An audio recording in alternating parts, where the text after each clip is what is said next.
voice in my head. Don't worry, not the crazy kind, but rather a risk-taking, adventure-seeking voice that keeps pushing me to change the directions of my life.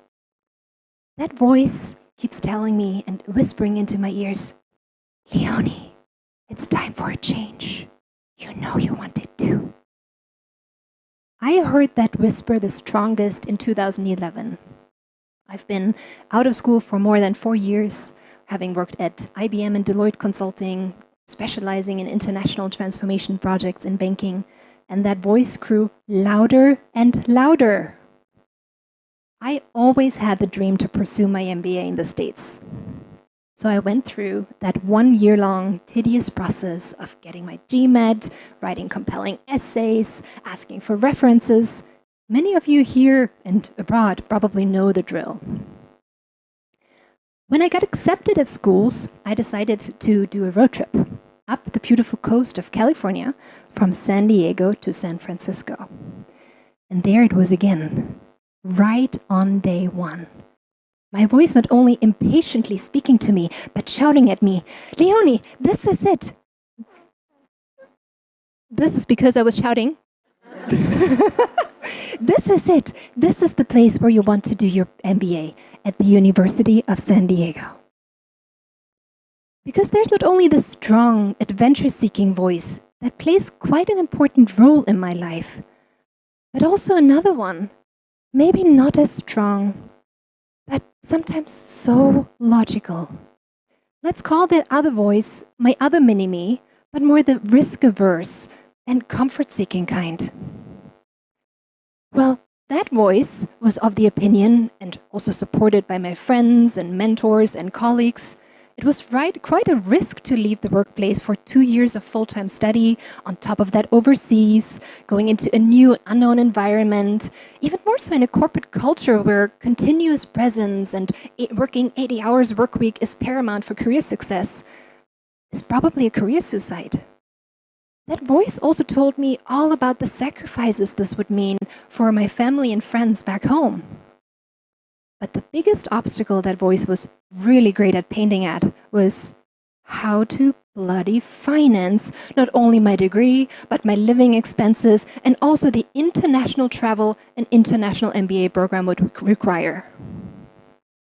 So here I was with my 2 mini-me's giving me contradictory advice. But ultimately, I still did it. And it was the best decision of my life so far. And you know why? Because I trusted my gut. I trusted my gut that I will overcome the outlined obstacles. I not only researched schools, I also became an expert in financing sources for international students. And let me tell you, there aren't that many. I had been living a jet-set life in consulting, with business class travel, 5-star hotel stays, lavish business dinners almost every workday night. So that step really meant that I had to relearn to live a very frugal life. I worked on campus to subsidize my tuition expenses.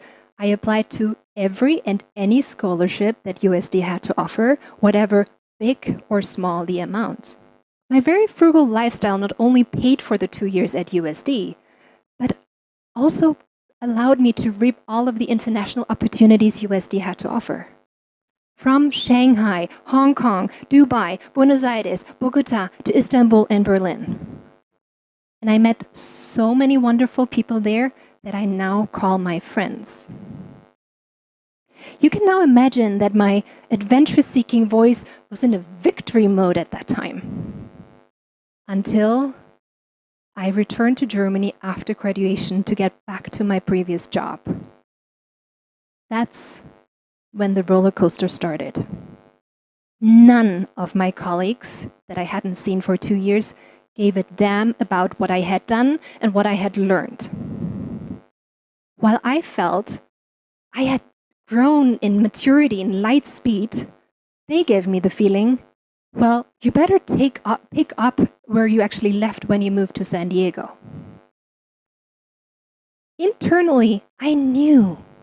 I was convinced I was right pursuing my MBA in the States. However, all of a sudden, I had my doubts again.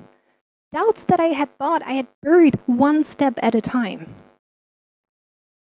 I remember sitting at my desk and in meetings, having tears in my eyes, my mind wandering off to USD and all the experiences that I had experienced in such intensity, and realizing what a dull life I was living in Germany in my previous role. This is when I learned I was trapped. Trapped what nowadays everyone is seeking: instant gratification. Less than a year later, I successfully applied to a position at the Global Strategy Department at ING Bank in Amsterdam. And all of a sudden, I was playing at a whole different level. My environment was filled with people with degrees from great schools abroad, with alumni from top strategy consultancies. And I finally understood. Rewards for uncomfortable decisions in uncertain moments in the past definitely pay off. Maybe not when you want them to, but ultimately they do. And they let you grow and they shape you. I saw the proof that trusting my gut and going for that MBA dream was the right decision. And I chose the path of finding an optimal discomfort level by trusting my internal voice, that adventure-seeking voice, but at the same time building a high-wire safety net. My safety net was not only the confidence in myself and also the confidence that I will find a workaround no matter what, but also the acceptance that in a worst-case scenario, I would have dropped out of school and would have gone back to the safety of my job in Germany. My experience proved that you don't know what is possible and what you're capable of unless you try. And let me tell you, it gets easier the more you try. Trust your internal voice that keeps pushing you, build your high-wire safety net, and take the first step to experience the thrill of crossing and conquering the uncertainty. Thank you.